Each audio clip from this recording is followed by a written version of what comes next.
Éphésiens chapitre 3 et on va lire à partir du verset 14 jusqu'à la fin. On va faire un voyage que le Seigneur lui-même va diriger, va conduire. Parce que ce passage, j'ai entendu beaucoup de messages dessus, mais je ne l'ai pas compris comme aujourd'hui le Seigneur me donne de le comprendre, mais comme il me l'a expliqué non aussi. Donc dans Éphésiens, c'est Paul qui parle au peuple d'Éphèse et qui fait une prière pour eux. Et il dit au verset 14 dans Éphésiens chapitre 3, il dit: à cause de cela, je fléchis les genoux devant le Père, duquel tire son nom toute famille dans les cieux et sur la terre, afin qu'il vous donne, selon la richesse de sa gloire, d'être puissamment fortifiés par son esprit dans l'homme intérieur, en sorte que Christ habite dans vos cœurs par la foi, afin qu'étant enracinés et fondés dans l'amour, vous puissiez comprendre avec tous les saints quelle est la largeur, la longueur, la profondeur et la hauteur, et connaître l'amour de Christ qui surpasse toute connaissance, en sorte que vous soyez remplis jusqu'à toute la plénitude de Dieu. Or, à celui qui peut faire, par la puissance qui agit en nous, infiniment au-delà de ce que nous demandons ou pensons, à lui soit la gloire dans l'Église et en Jésus-Christ dans toutes les générations, au siècle des siècles. Amen. On va parler de l'amour de Dieu aujourd'hui. Et cet amour, on va en parler au travers des finances. Alors, je ne sais pas qui dans la semaine a prié par rapport à ça parce qu'il a peut-être un besoin à ce niveau. Mais ce matin, en me réveillant, vraiment, c'est là que le Seigneur me disait, on va parler des finances. Et on va parler de l'amour, de ce qui réellement, aujourd'hui, pour beaucoup de chrétiens, est une source de prière, de jeûne, de recherche, même d'humiliation quelque part, de prostitution, puisqu'il se livre à beaucoup de choses pour pouvoir espérer sortir de la misère, sortir du juste assez, sortir des fins de mois compliquées pour pouvoir vivre ce que le Seigneur nous a promis, l'abondance en Jésus-Christ. Et cette promesse est réelle, elle est certaine. Ce n'est pas juste une parole en l'air. Ce n'est pas joli. Ce n'est pas juste pour faire joli que Dieu a dit ça pour nous tenir en haleine. Non, Dieu, quand il parle, il dit la vérité. Et tu vas me dire, mais ce passage-là, il parle de l'amour de Dieu. À quel moment il parle des finances? C'est là que le Seigneur est extraordinairement grand et bon parce qu'il va montrer le chemin. Là, au début, Paul dit afin que nous puissions comprendre avec tous les saints la largeur, la longueur, la profondeur et la hauteur. Pourquoi? Pour connaître l'amour de Christ qui surpasse toute connaissance.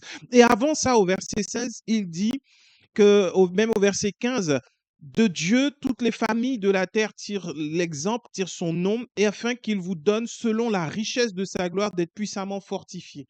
Dans la richesse de la gloire de Dieu, on doit être puissamment fortifié. Et quand Paul prie que les Éphésiens puissent comprendre la hauteur, la longueur, la largeur, la profondeur de l'amour de Dieu, il le dit de sorte à ce qu'ils réalisent que l'amour de Dieu est infiniment grand. Et souvent dans ce passage, j'ai entendu des messages qui ont divisé en hauteur, en longueur, en largeur, en profondeur l'amour de Dieu. Mais en fait, c'est comme un diamant, on ne peut pas diviser. Il y a plusieurs facettes, mais cette facette forme un tout. Et là, on prend dans sa hauteur, la longueur, on prend dans la globalité. Donc, tout ce qu'on va voir aujourd'hui parlera dans sa globalité de l'amour de Dieu. Sans partir dans l'amour profond, c'est comme ça, l'amour large, c'est comme ça, l'amour haut, c'est comme ça, l'amour long, c'est comme ça. Non, l'amour de Dieu est long, il est haut, il est large, il est profond. On le définit ainsi. Il est long, c'est l'amour de Dieu. Et cet amour fait que il est venu habiter en nous. Et au verset 20, il dit, à celui qui peut faire par la puissance qui agit en nous, infiniment au-delà de ce que nous pouvons penser, de ce que nous demandons. La puissance de Dieu agit en nous, infiniment au-delà de ce que nous pouvons penser ou demander. Avec cet amour qu'il nous a donné, avec cet amour multidimensionnel, ça veut dire qu'il touche toutes les parties de nos vies. L'amour de Dieu, dès lors qu'il est déposé en nous par le Saint-Esprit, va toucher toutes les dimensions de l'être humain. Parce qu'en vrai, la hauteur, la longueur, la largeur, la profondeur, toutes ces choses, nous arrivons à les comprendre, nous, en tant qu'êtres humains, mais ça ne limite pas l'amour de Dieu. C'est pour que nous puissions un peu réaliser quel est l'amour de Dieu, mais on ne peut pas le définir. L'amour de Dieu va bien au-delà de tout ça. Et toute cette puissance, elle va agir en nous, au-delà de ce que nous pouvons penser ou même demander. Regardons dans la parole un exemple, parce que dans l'Ancien Testament, Dieu nous a donné l'ombre des choses qui étaient à venir. Et souvent, aujourd'hui, maintenant, dans l'Église moderne, ce qu'on recherche, c'est la richesse de Salomon, puisque Salomon a témoigné une richesse extraordinaire. Or, il n'a pas prié pour de la richesse, il a prié pour de la sagesse, il a prié pour de l'intelligence, mais il n'a pas prié pour de la richesse. Et Dieu a fait infiniment abondamment au-delà de ce que Salomon pouvait penser ou imaginer en lui accordant de la richesse en abondance, au point où à l'époque de Salomon, l'or était devenu aussi banal qu'un morceau de gravier parce que Dieu s'est manifesté. Donc, à partir de là, on peut comprendre que Dieu veut que nous aussi, nous puissions prospérer, tout comme Salomon. Et Salomon prospérait non pas seulement avec de la richesse, il prospérait dans ses relations internationales avec les autres nations qui étaient ébahies par sa sagesse. Il prospérait également dans la paix, parce qu'à l'époque de Salomon, il y avait une paix extraordinaire qui régna en Israël. Il prospérait à tous égards, Salomon. La paix, le bonheur, la grâce l'accompagnaient. Et c'est Dieu qui a fait au-delà de ce que Salomon pouvait imaginer. Et pour nous, c'est un exemple de ce que Dieu peut faire dans la grâce pour nous. Et ce n'est pas juste à l'époque de Salomon.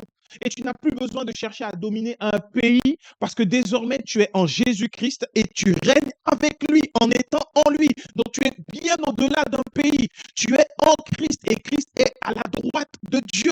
Sa tête est là, là-haut et nous sommes encore sur terre et nous devons être le reflet de Christ sur la terre. Donc c'est Dieu lui-même qui veut que nous puissions prospérer ainsi.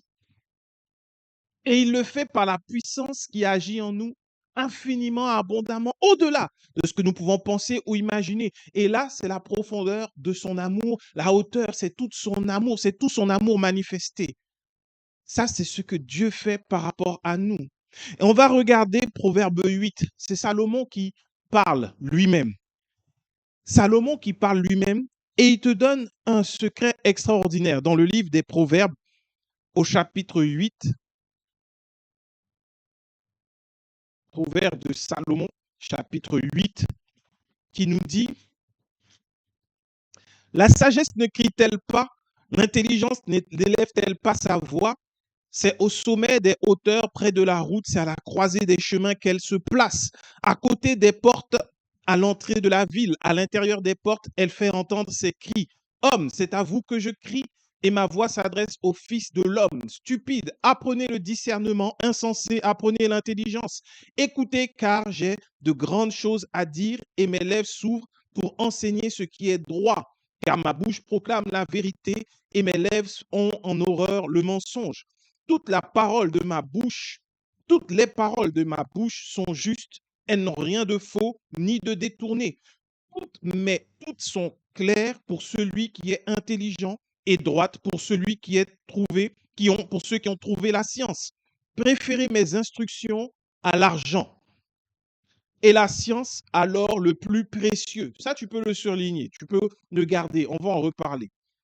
Au verset 10, préférez mes instructions à l'argent et la science à l'or le plus précieux. Car la sagesse vaut mieux que les perles. Elle a plus de valeur que tous les objets de prix. Moi, la sagesse, j'ai pour demeure le discernement et je possède la science de la réflexion. La crainte de l'Éternel, c'est la haine du mal, l'arrogance et l'orgueil, la voix du mal et la bouche perverse. Voilà ce que je hais. Le conseil et le succès m'appartiennent. Je suis l'intelligence, la force est à moi. Par moi, les rois règnent et les princes ordonnent ce qui est juste. Par moi gouvernent les chefs, les grands, tous les juges de la terre. J'aime ceux qui m'aiment et ceux qui me cherchent me trouvent. Avec moi sont la richesse et la gloire, les biens durables et la justice. Mon fruit est meilleur que l'or pur, et mon produit est préférable à l'argent. Je marche dans le chemin de la justice, au milieu des sentiers de la droiture, pour donner des biens à ceux qui m'aiment et pour remplir leur trésor. L'Éternel m'a créé la première de ses œuvres, avant ses œuvres les plus anciennes. J'ai été établi depuis l'éternité, dès le commencement, avant l'origine de la terre. Je fus enfanté quand il n'y avait point d'abîme, point de source chargée d'eau, avant que les montagnes fussent affermies, avant que les collines existassent, je fus enfanté. Il n'avait encore fait ni la terre, ni les campagnes, ni le premier atome de la poussière du monde. Lorsqu'il disposa les cieux, j'étais là.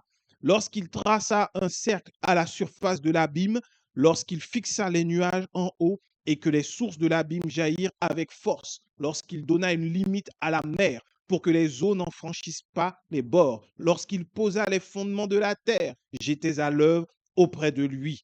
Et je faisais tous les jours ses délices, jouant sans cesse en sa présence, jouant sur le globe de sa terre et trouvant mon bonheur parmi les fils de l'homme. Et maintenant, mes fils, écoutez-moi, et heureux ceux qui observent mes voies. Écoutez l'instruction pour devenir sage, ne la rejetez pas. Heureux l'homme qui m'écoute, qui veille chaque jour à mes portes et qui en garde les poteaux, car celui qui me trouve a trouvé la vie et il obtient la faveur de l'Éternel. Mais celui qui pêche contre moi nuit à son âme. Tous ceux qui me haïssent aiment la mort. Amen. Salomon, qui est connu dans la Bible pour avoir manifesté une richesse extraordinaire, parle maintenant, il écrit et il dit, écoutez, voilà le secret. Il parle de la sagesse. Il dit que cette sagesse est bien plus précieuse que l'argent et que la science vaut plus que l'or. Il le répète à plusieurs reprises. Et il dit à ses fils, il donne ce conseil, recherchez cette sagesse. Parce que lui-même, il a fait l'expérience de prier et de demander de la sagesse à Dieu. Et Dieu a répondu et lui a donné de la richesse, de l'intelligence, de la science. Et Salomon a régné avec beaucoup de splendeur, sans avoir besoin, comme David, son père, de se battre. Donc, on pourrait, à la lecture simple de ce proverbe, se dire que, mais en fait, voilà ce qu'il nous faut rechercher. Il ne faut pas aller faire des séminaires, il ne faut pas aller chercher auprès des hommes influents, auprès des hommes d'affaires. Il faut prier et demander de la sagesse. Parce que l'apôtre Jacques dit, mais celui à qui il manque de la sagesse, qu'il prie Dieu et Dieu lui en donne. Donc, il n'y a pas de transaction à faire, tu vois, il n'y a pas d'offrande à faire. Il n'y a pas voilà, tu amènes à Dieu tous les mois et tu vas recevoir en retour. Ça ne marche pas comme ça avec Dieu. Salomon lui-même n'a pas dit le secret de la richesse, c'est faire des offrandes extraordinaires à Dieu. Et pourtant, quand il a fait cette prière, une fois que le temple a été construit, qu'est-ce qu'il a dit, Salomon? Qu'est-ce qu'il a fait? Il a apporté des offrandes. Il a apporté des offrandes en abondance. Il a apporté des offrandes encore et encore. C'était extraordinaire. Mais il n'a jamais dit que ces offrandes vont activer les richesses dans ta vie. Il n'a pas dit ça. Quand on va dans Proverbe 8, il dit, c'est la sagesse. Poursuis la sagesse.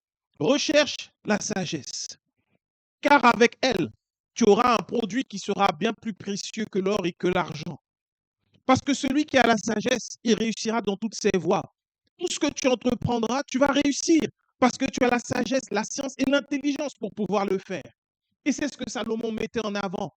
Alors aujourd'hui, c'est un mensonge que de faire croire aux enfants de Dieu, à qui Dieu a promis la richesse et toutes les bénédictions en Jésus-Christ, c'est un mensonge de leur dire, il faut venir faire des offrandes et à partir de là, tu seras riche. Ça, c'est de la transaction. Ça, tu n'as pas besoin d'aller à l'église pour qu'on te dise, investis pour avoir un retour sur investissement.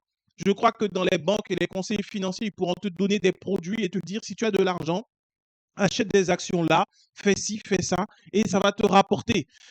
Tous ceux qui font de l'immobilier ou qui font dans de la location de garage, de tout ce que tu veux, ils ont trouvé des moyens de pouvoir faire fructifier leur argent naturellement.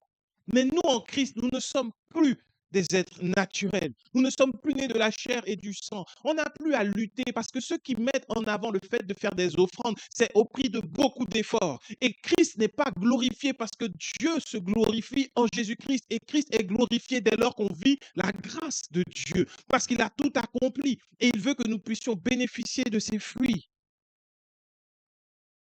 Donc, lorsque tu fais beaucoup d'efforts pour apporter un peu et que tu dis à Dieu, s'il te plaît, multiplie, tu traites Dieu comme un banquier.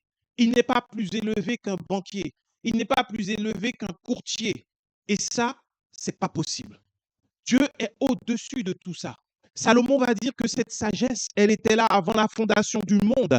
Elle était avec lui même avant que les montagnes ne soient affermies. Elle était avec lui quand il était en train de fixer le ciel, de donner des limites à la mer. La sagesse était là avec Dieu. Il était là, elle contemplait Dieu au commencement, avant l'origine de toute chose. Elle se promenait sur le globe de la terre, cette même sagesse. Donc, on ne parle pas de moyens que les hommes ont compris pour pouvoir faire fructifier leur argent. On parle bien de spirituel. On parle bien de la grâce de Dieu, cette sagesse. Et Jacques, l'apôtre Jacques nous dit qu'il nous suffit de prier Dieu, de lui demander, et il va nous la donner.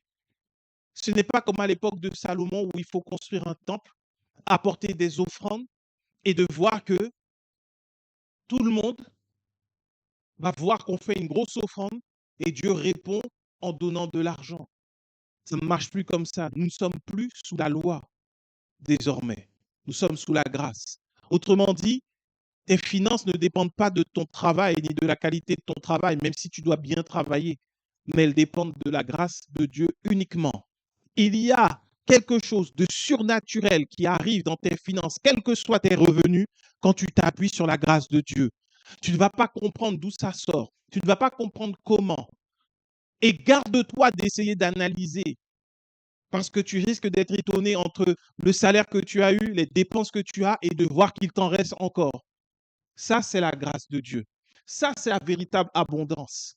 Parce que quand tu dis, tu reçois 1 000 euros, tu as des dépenses qui sont à la hauteur de 800 euros, tu fais des courses pour 200 euros, déjà les 1 000 euros sont finis. Et quelque chose arrive et tu te rends compte que tu as encore les moyens de pouvoir les payer et qu'il t'en reste encore. Garde-toi d'aller regarder, de compter, de dire, ah mais c'est bizarre, je ne comprends pas. C'est la grâce de Dieu. C'est comme cette veuve qui était en train de recevoir l'huile. L'huile coulait en abondance d'un petit pot. L'huile coulait, elle coulait, elle coulait. Elle ne s'est pas dit, mais comment ça se fait? Est-ce qu'il y a quelqu'un qui vient verser toute la nuit? Non.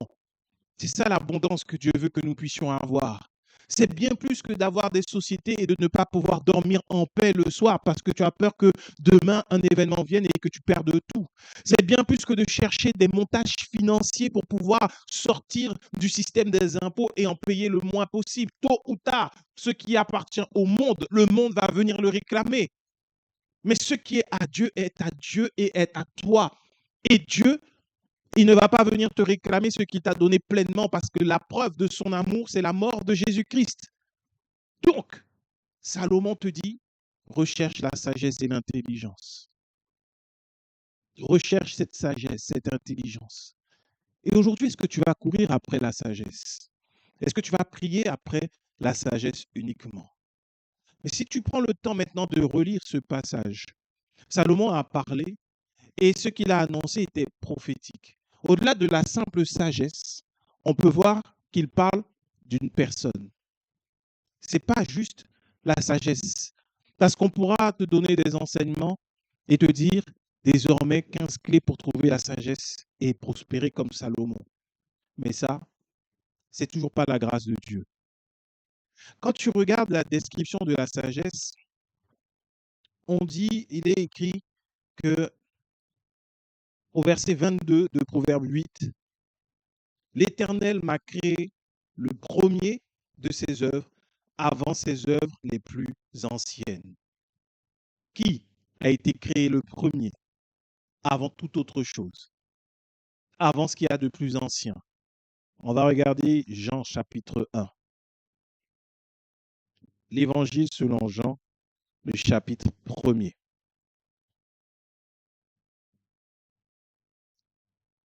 Et la parole répond à la parole et te donne la réponse. L'évangile de Jean, et on va au chapitre 1er. Et Jean 1 nous dit, au commencement était la parole. Et la parole était avec Dieu, et la parole était Dieu. Elle était au commencement avec lui.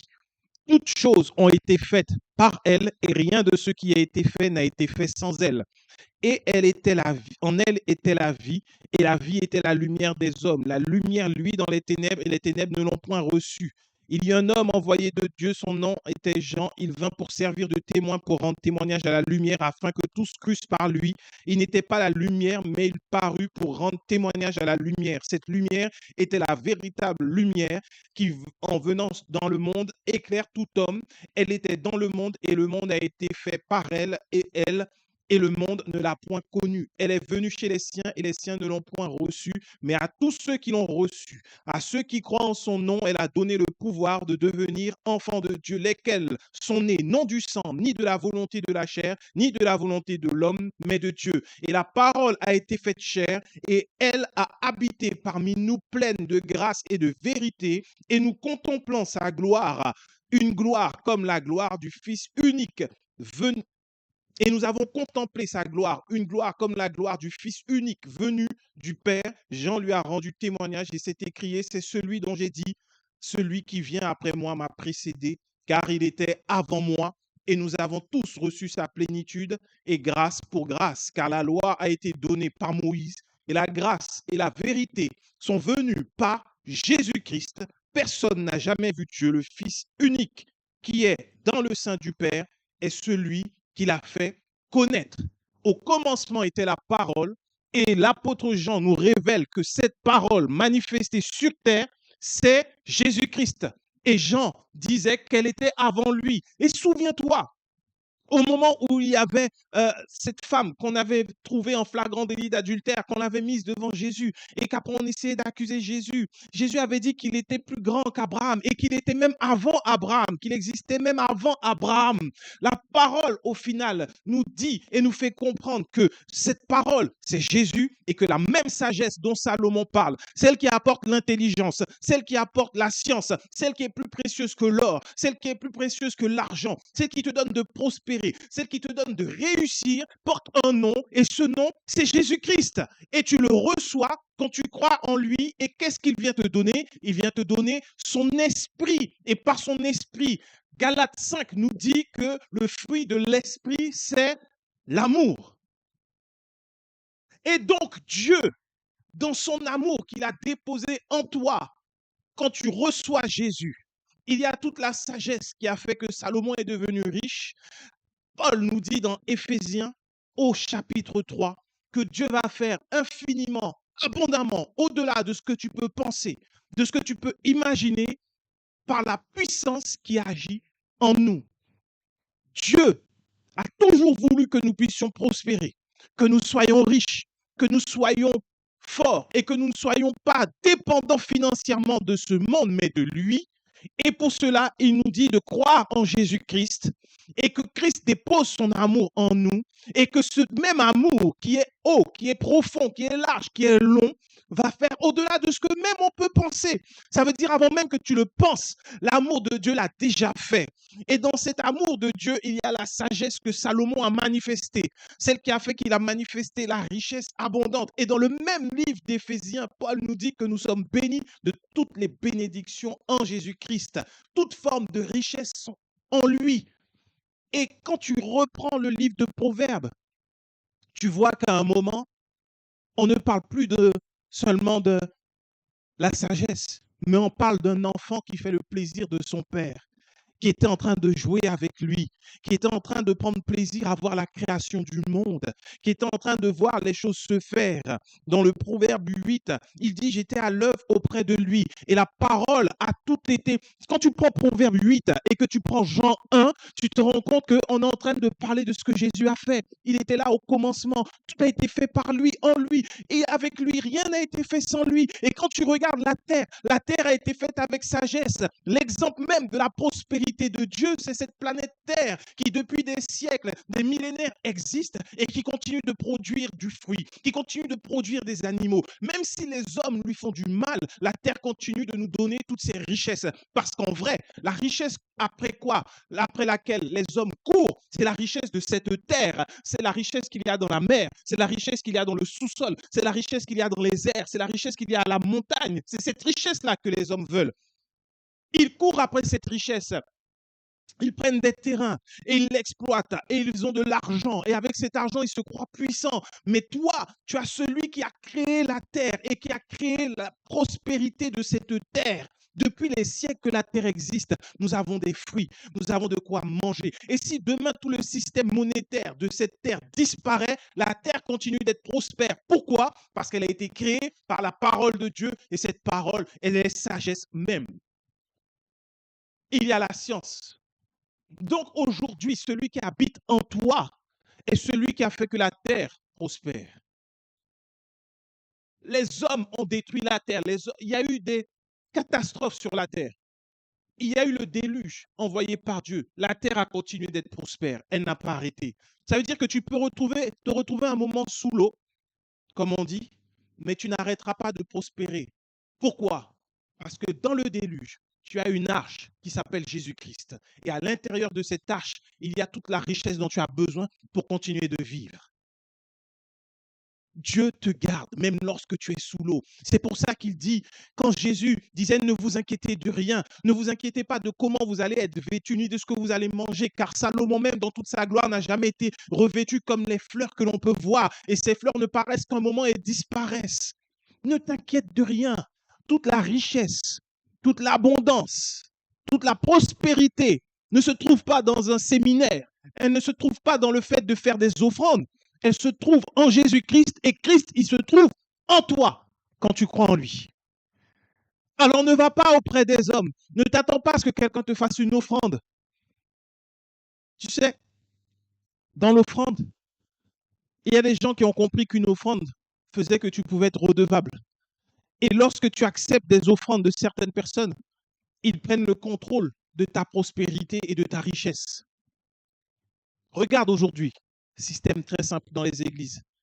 Beaucoup d'hommes ont mis en avant le fait de faire des offrandes. Et c'est eux qui se sont enrichis. Jamais ceux qui sont dans l'église. Très peu. Ils sont volés ta richesse et ta prospérité parce qu'ils t'ont fait une offrande ou parce que tu leur as fait une offrande. Quand Dieu dit de lui faire une offrande, c'est parce qu'il te donne sa richesse. Mais parce qu'il l'a déjà donné avant. Le premier à avoir donné, c'est Dieu, c'est jamais l'homme. L'homme n'active pas la richesse. Dieu a donné, car Dieu a tant aimé le monde qu'il a donné son Fils unique. Et quand tu crois en Jésus et que ton amour repose sur Christ, et là tu viens à l'église et tu fais une offrande, en fait Dieu te dit, mais oui, je reconnais par là, c'est un acte de foi, mais parce que je t'ai donné, en fait, tu as déjà tout pleinement, et ça, ce n'est rien. C'est parce qu'il t'assure la richesse. Ton offrande n'est qu'un témoignage de ta foi en Dieu pour tes finances. De la même manière que lorsque tu te lèves et que tu vas à l'église, c'est ta foi en Dieu pour le fait qu'il te donne la vie, qu'il te donne de pouvoir te lever, de pouvoir marcher. Lorsque tu pries, c'est la manifestation de ta foi en Dieu. Tu sais qu'il existe et tu ne parles pas dans le vent, mais tu parles à quelqu'un de réel, qui est puissant. Lorsque tu pries pour quelqu'un qui est malade, c'est là la manifestation de ta foi dans le fait que les meurtrissures de Christ guérissent. Tout est œuvre de foi. La foi sans les œuvres, elle est morte en elle-même. Commence par ce don de la foi. Et même lorsque tu as la foi, tu la reçois de Jésus-Christ. À chacun d'entre nous, il a donné. Il a donné la foi. Et donc, tout ce que tu fais à partir de là, ce ne sont que des œuvres de la foi. Mais en aucun cas, ça t'assure d'être sauvé, ni de devenir riche. Car tu es sauvé par la foi. Les œuvres sont la manifestation de cette foi. Démontre ce en quoi tu crois. Donc, ne laisse personne venir par des discours séduisants, voler ta prospérité. Récupère-la à partir d'aujourd'hui. Que tes offrandes, l'offrande de ta vie, soit pour Jésus-Christ. Car à celui qui peut infiniment, abondamment, au-delà de ce que tu peux penser ou imaginer, tu vas voir une richesse extraordinaire couler dans ta vie. Tu vas le voir. Là où les hommes disent ce n'est pas possible, tu ne peux pas faire ça en moins d'un an, tu le feras en 6 mois. Là où les hommes disent mais c'est pas possible, tu n'as pas les moyens et financièrement tu n'as pas ce qu'il faut. Le Seigneur est ton soutien financier. Et tout ne se trouve pas dans un séminaire ou dans une église. Non, ça se trouve en Christ. Parce que Salomon lui-même a reconnu. Et il parle de cette sagesse. Il dit qu'il était là au commencement. Il faisait les délices de son Père tous les jours. Sans cesse, il jouait dans sa présence. Dans Proverbe 8, il dit que sans cesse, c'est un fils qui joue dans la présence de son Père tous les jours. Et Jésus-Christ, il a accepté de venir sur la terre. Au commencement, cette parole, la lumière du monde. Alors, est-ce que tu veux aujourd'hui le système de prospérité qu'on voit aujourd'hui dans l'Église ou celui du monde? Ou est-ce que tu veux laisser se manifester pleinement en toi le système qui fait que la terre même est prospère? La terre est prospère. Elle a chacune de ses saisons. En chaque saison, même s'il y a un moment où tout semble endormi, Dieu est si bon qu'il a fait que même en hiver, il y a des fruits qui se manifestent pour que tu tiennes l'hiver. Tu as tous les fruits remplis de vitamine C. La terre produit quand même, même lorsque c'est ralenti. Et après vient le moment du printemps où tout éclot, tout se manifeste. Tu veux ce système de prospérité dans ta vie ou tu veux le système où du donnant-donnant? Tu apportes, tu reçois, tu apportes, tu reçois. Et encore, quand tu reçois, tu ne reçois pas quelque chose de béni, tu reçois quelque chose de conditionné. Il faut que tu continues, tu rentres dans une autre forme de servitude. Tu deviens comme les... Il n'y a plus de différence entre le monde et l'Église. Parce que ce sont les hommes du monde qui ont besoin de toujours investir pour être sûr de toujours avoir de l'argent. Mais le jour où arrive le krach boursier, le jeudi noir, ils sautent du haut d'un immeuble parce qu'ils ne supportent pas d'avoir tout perdu en un instant. Dieu est celui qui donne. C'est ce qu'il a fait avec Job. Job pensait tout sécuriser par ses prières, ses offrandes pour sa famille. Mais quand est venue la tribulation, il a tout perdu, il a tenu ferme et il a tout récupéré. Multiplié, parce que c'est Dieu qui donne. C'est Dieu qui donne. Aujourd'hui, ta vie peut littéralement changer si ta foi repose sur Jésus-Christ. Ta vie peut littéralement changer, être transformée si tu ne crois qu'en Jésus-Christ et en personne d'autre. Personne d'autre. Christ seul. C'est pour cela que le mensonge coûte cher. Je vais te dire, derrière le côté fais ton offrande et Dieu va te donner, il y a vraiment un vol. Le témoignage d'un homme de Dieu que j'ai pu lire, qui expliquait qu'il avait besoin, avant la fin d'année, il avait besoin de financer des cassettes, de financer tout ce qu'il voulait faire pour pouvoir faire la promotion, l'évangélisation. Et c'était dans les années 50, 60. Donc, on n'était pas au niveau de faire Internet ni quoi que ce soit, mais il fallait sortir des livres, il fallait trouver des éditeurs. Et alors qu'il a fait cette prière à Dieu, peu de temps après, il y a des hommes qui sont venus se présenter à lui et qui lui ont dit, nous croyons en ton ministère. Nous croyons en ce que Dieu est capable de faire à travers toi et nous avons à cœur de prendre en charge financièrement ton ministère. Alors, en tant qu'homme de Dieu jeune, il a dit, waouh, Seigneur, est-ce que c'est la réponse que tu m'envoies? Est-ce que c'est la réponse? Fais attention, prie toujours, demande à Dieu avant de dire oui. Et alors qu'il priait Dieu et qu'il lui demandait est-ce que c'était la réponse, Dieu lui a répondu, n'accepte pas cette proposition. Parce que si tu l'acceptes, tu deviendras l'esclave de ces hommes et tu seras obligé de faire ce qu'ils te demanderont de faire parce qu'ils auront tout pris en charge pour toi. Tu deviens esclave de celui à qui tu décides d'obéir. Et quand tu es esclave, tu perds toute possibilité. Tu perds tout moyen, tout pouvoir. Un esclave ne fait pas ce qu'il veut. Alors, tu vois, aujourd'hui, on va prier pour que tout ce que tu as pu faire avant là, les offrandes là, on puisse prier et que tout ça tous ces liens soient brisés par la grâce de Dieu, par la puissance du sang de Jésus. Parce qu'aujourd'hui, tu es dans la grâce, mais il y a encore des difficultés financières et tu te poses la question et tu te dis, mais pourquoi? Parce qu'il y a certainement des hommes qui sont venus voler cette grâce que Dieu a déposée en toi par ta foi en Jésus-Christ. Et aujourd'hui est le jour où tout est restitué. Non pas que ça se fait aujourd'hui, ça s'est fait à la croix, mais parce que le Seigneur libère par sa parole, parce qu'il ouvre les yeux aujourd'hui par la parole, on va prier et tu verras l'abondance que Dieu a en réserve pour toi qui a été volée est récupérée et restaurée. Restauration au niveau des finances aujourd'hui, parce que Dieu pourvoit. Et cet homme de Dieu, quand il a dit non aux hommes, les hommes sont repartis. Et Dieu lui avait dit en parallèle, tu verras, au mois de décembre, tu recevras exactement la somme dont tu as besoin pour faire tout ce dont tu as besoin. Cet homme n'a pas vu d'abondance avant le mois de décembre. Le mois d'octobre est arrivé, il n'a toujours pas vu les finances. Mais à la date précise que Dieu lui avait donnée, les finances sont arrivées et il a pu faire ce que Dieu voulait. Dieu pourvoit à tes besoins. De même que dans l'Église, on n'a pas besoin d'essorer les chrétiens, de dire il faut donner, il faut donner. Dieu pourvoit aux besoins de l'Église. Il n'est le débiteur de personne. Tu n'as pas besoin d'être un magnat de la finance pour gérer une Église et pour qu'elle soit prospère. Dieu donne les moyens à son Église. La prospérité est en lui. Et Jésus-Christ même est cette source de prospérité puisqu'il est la sagesse originelle. Et donc, à partir de là, Dieu a pourvu pour cet homme, de même que pour toi, aujourd'hui. Je ne sais pas ce que Dieu va te dire par rapport aux finances, mais une chose est sûre, c'est qu'au commencement, quand le Seigneur a appelé et a suscité ce ministère, il m'a dit une chose. Je ne sais pas si je l'ai déjà dit, mais je le redis. Il m'a dit, n'accepte d'offrande de personne. De personne. J'avais évolué et grandi spirituellement dans un milieu où on ne pouvait refuser d'offrande. Parce qu'on ne peut pas empêcher à quelqu'un de te bénir. Mais tu ne peux pas être béni par un homme. Dans le sens où, financièrement, celui qui te bénit est celui dont tu dépends. Tu reçois une offrande de quelqu'un qui n'a rien. Tu ne te poses pas la question parfois. Tu vois, la personne, elle est financièrement à terre. Et c'est même toi qui devrais l'aider.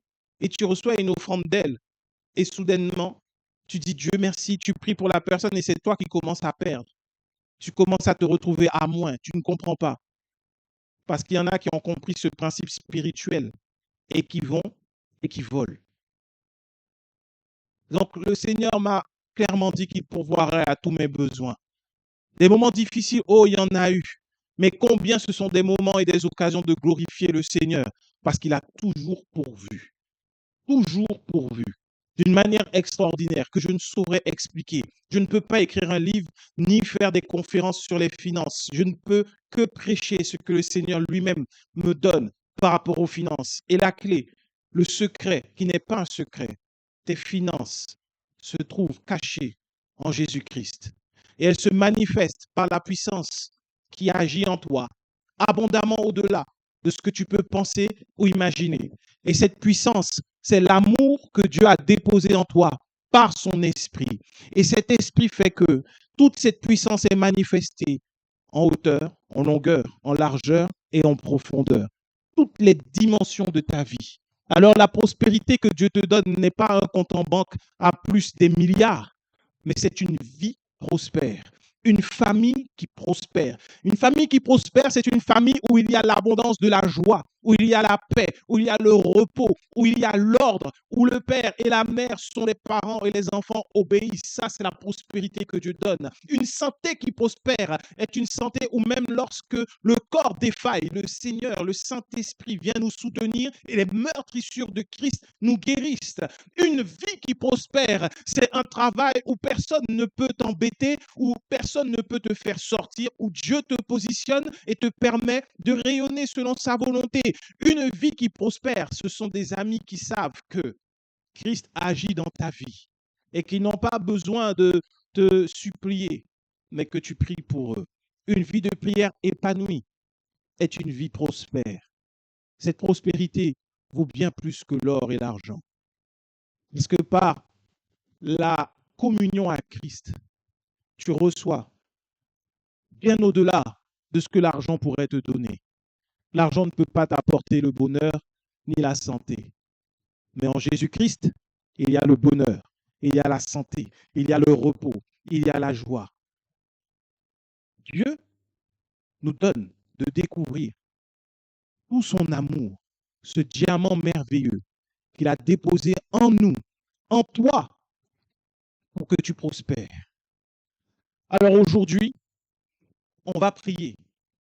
On va prier pour que l'abondance que Dieu t'a donnée, que la prospérité qu'il a déposée en toi, c'est la même qui a fait que la terre est prospère et que la terre réussit et persiste.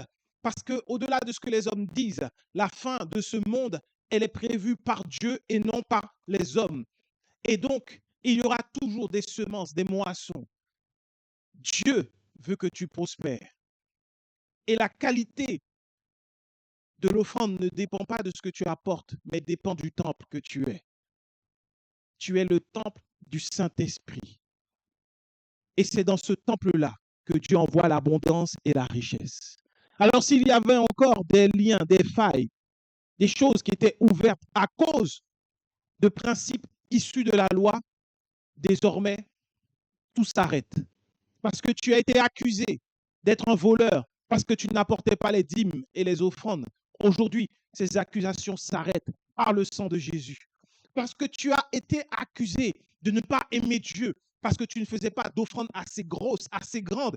Aujourd'hui, au nom de Jésus, ces accusations tombent à terre et sont sans effet dans ta vie. Parce que tu as été accusé d'être radin, d'être pingre, parce que tu ne participais pas à toutes les offrandes, parce que tu n'as pas fait d'alliance par ton argent. Aujourd'hui, par le sang de Jésus, toutes ces paroles de malédiction s'arrêtent. On ne peut pas maudire ce que Christ lui-même a béni. Voilà pourquoi maintenant, j'appelle la bénédiction en abondance, celle qui vient de Jésus-Christ. Et je déclare que tous les liens, toutes les malédictions qui avaient été envoyées, qui avaient été déposées dans nos vies et qui constituaient un vol de notre abondance, de notre richesse, de notre capacité à produire de la richesse, maintenant sont brisées par le sang de Jésus. Nous sommes prospères. Nous prospérons à tous égards. Nous vivons la richesse qu'il y a en Christ à tous égards. Et nous avançons de gloire en gloire, de grâce en grâce. Nous expérimentons l'amour dans toutes ses dimensions. Et à celui qui peut faire abondamment, infiniment au-delà de ce que nous pouvons penser ou imaginer, nous déclarons maintenant que nous voyons l'inimaginable dans nos vies. Nous déclarons maintenant que ce que nous n'avons pas encore pensé est manifesté par la puissance qui agit en nous. La même sagesse, c'est-à-dire Christ qui est là dès le commencement, est libre d'opérer en nous. Seigneur, voici nos cœurs, voici nos âmes. Tu vois tous ceux qui sont connectés maintenant, qui écoutent, qui entendent, reçoivent ce message à partir de maintenant. Père, que tu sois libre de te déployer pleinement en nous, au-delà de ce que nous pouvons penser ou imaginer. Salomon, dans toute sa gloire, est bien plus petit qu'un de tes enfants, Père, parce que nous sommes nés de toi et que Christ habite en nous. Nous sommes saints, mis à part pour toi, alors que tout ton temple s'écrit gloire et que cette abondance, cette prospérité puisse se manifester dès maintenant et jusqu'à ton prochain et glorieux retour, dans le nom puissant de Jésus. Amen.